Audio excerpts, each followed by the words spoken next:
Olá a todos, graça e paz da parte do Senhor Jesus. Sejam muito bem-vindos mais uma vez ao canal A Bíblia Vive. Hoje trazendo mais um capítulo da nossa série Habitantes de Outro Reino.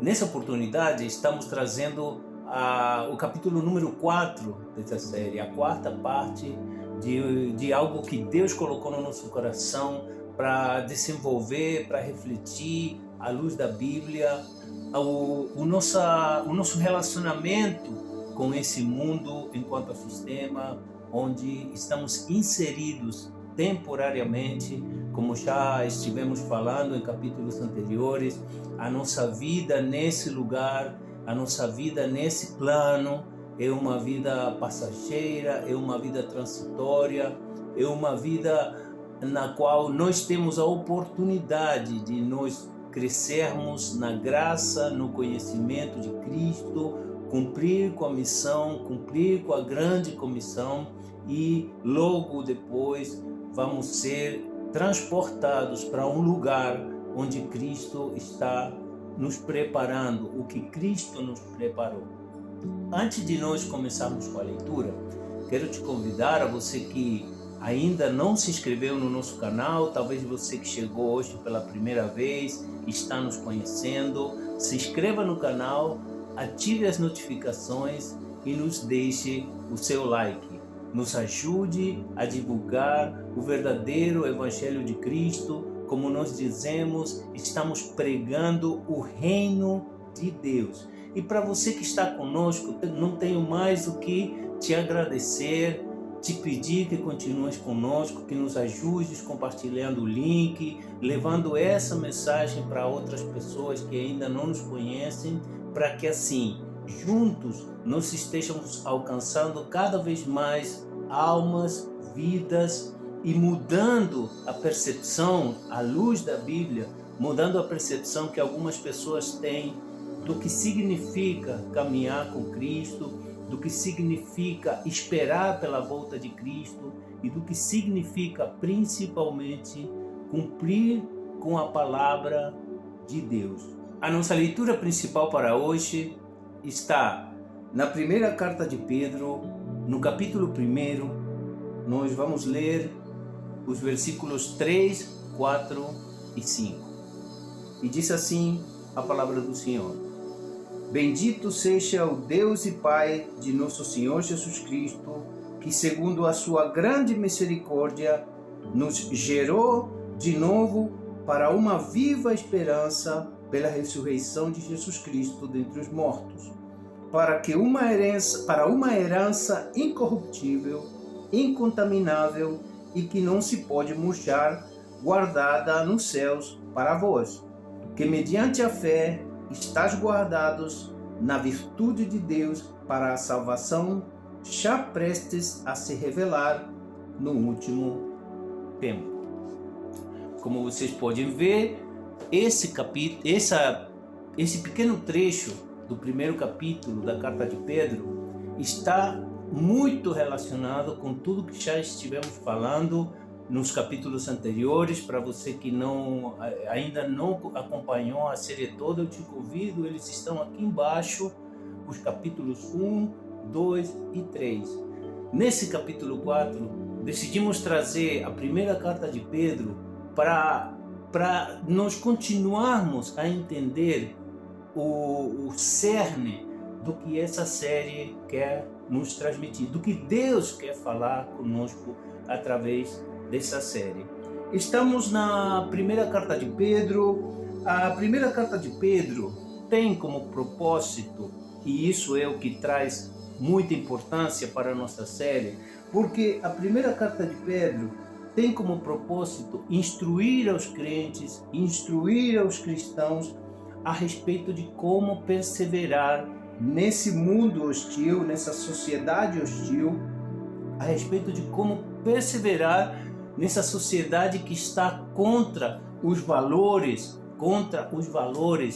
que são valores necessários, que são valores absolutamente inegociáveis da vida de um cristão.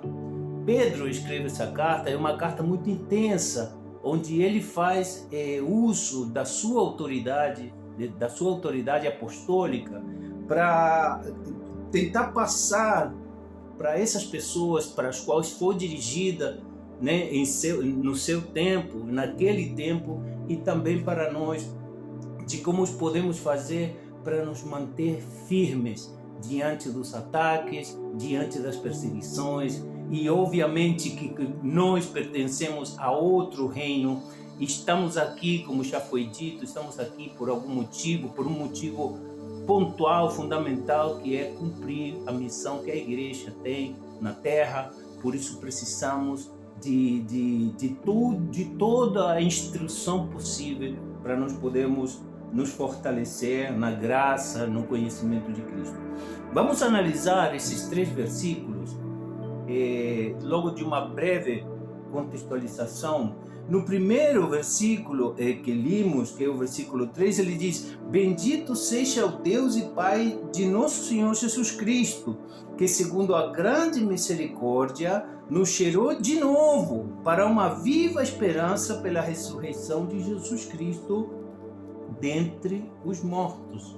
Ou seja, ele começa dizendo nesse versículo 3 que fomos gerados de novo, mas que esse gerar de novo para nós, nós fomos gerados de novo, fomos gerados para alguma coisa, fomos gerados para uma viva esperança. Uma viva esperança. A ressurreição de Jesus Cristo dentre os mortos trouxe para nós, logo após sermos gerados de novo, trouxe para nós uma esperança viva, ou seja, algo que acontece, algo que vai acontecer. Disse para uma herança incorruptível. O que significa uma herança incorruptível? Que tudo aquilo que está preparado para nós, tudo aquilo que foi preparado, não tem nada a ver com esse mundo, não tem nada a ver com as coisas que nos cercam, com as coisas que nós estamos acostumados a ver todos os dias. Por quê? O mundo que nós estamos acostumados a ver todos os dias, ele envelhece, as coisas estragam, tudo se degrada dia após dia. Mas ele diz que nós fomos preparados para uma viva esperança, para uma herança incorruptível e incontaminável. Ou seja, a nossa preparação, o nosso nascer de novo, a nossa viva esperança foi feita para algo incorruptível, algo incontaminável, ou seja, algo que não pode ser contaminado pela corrupção desse mundo. E ele diz, e que não se pode murchar, ou seja, não vai envelhecer, não vai murchar, não vai desaparecer. Isso guardado aonde?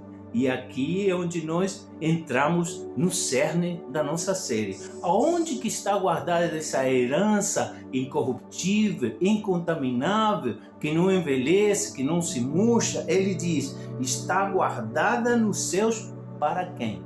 Para vós, diz Pedro, para vós, com autoridade apostólica. Quem é esse vós?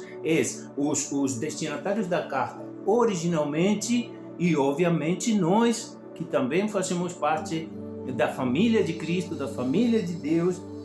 E no versículo 5 ele diz que mediante a fé, ou seja, o que nos guarda, diz que mediante a fé estás guardados na virtude de Deus. O que nos guarda na virtude de Deus? Qual é o acesso que nós temos a ser guardados, justamente conservados, preservados para essa promessa, para essa herança incorruptível? O que nos guarda é a fé.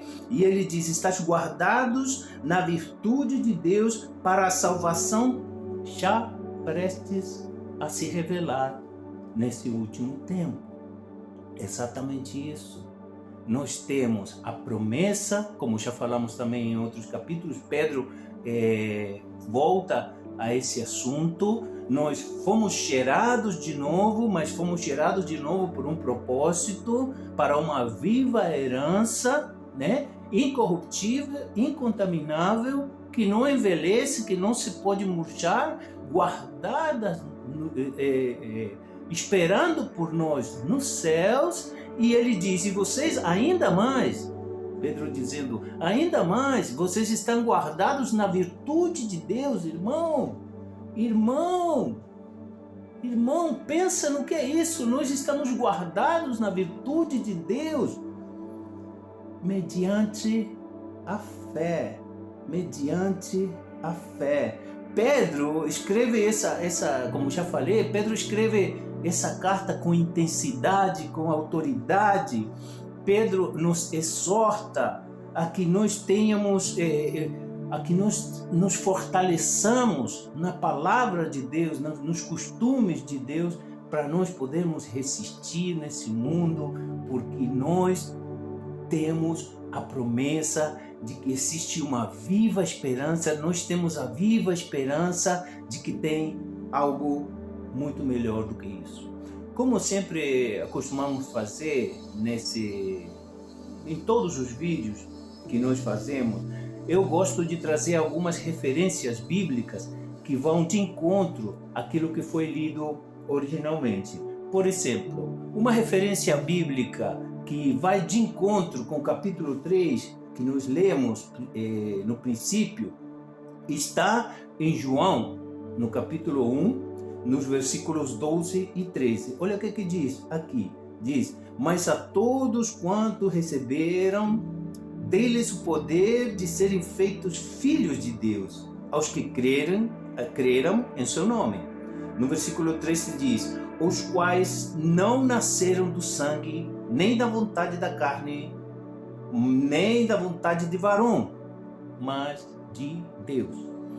Aqui, João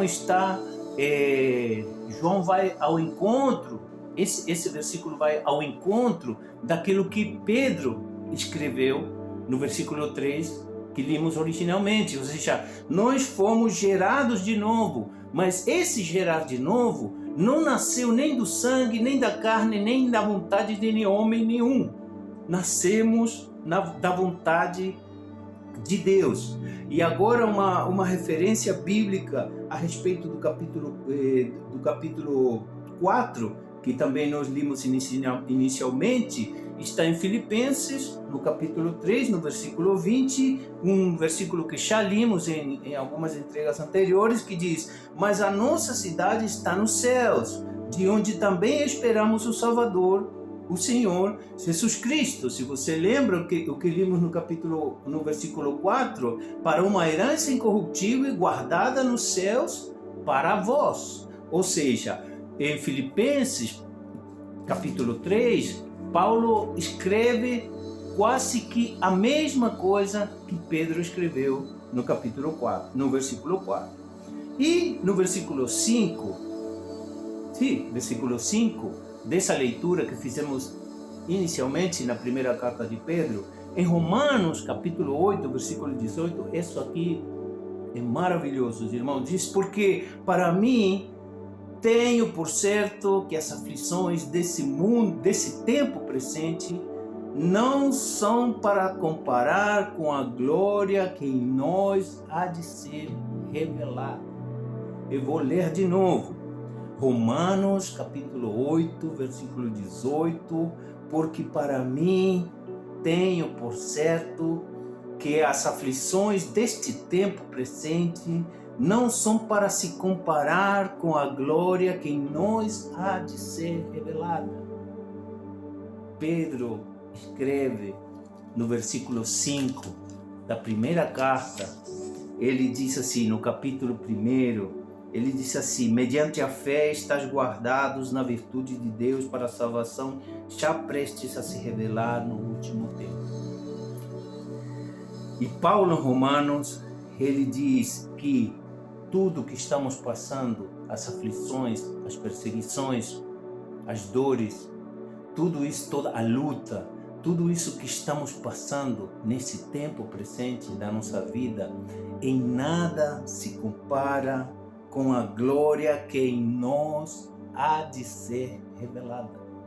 Então, todas essas palavras escritas por João, escritas por Pedro, escritas por Paulo.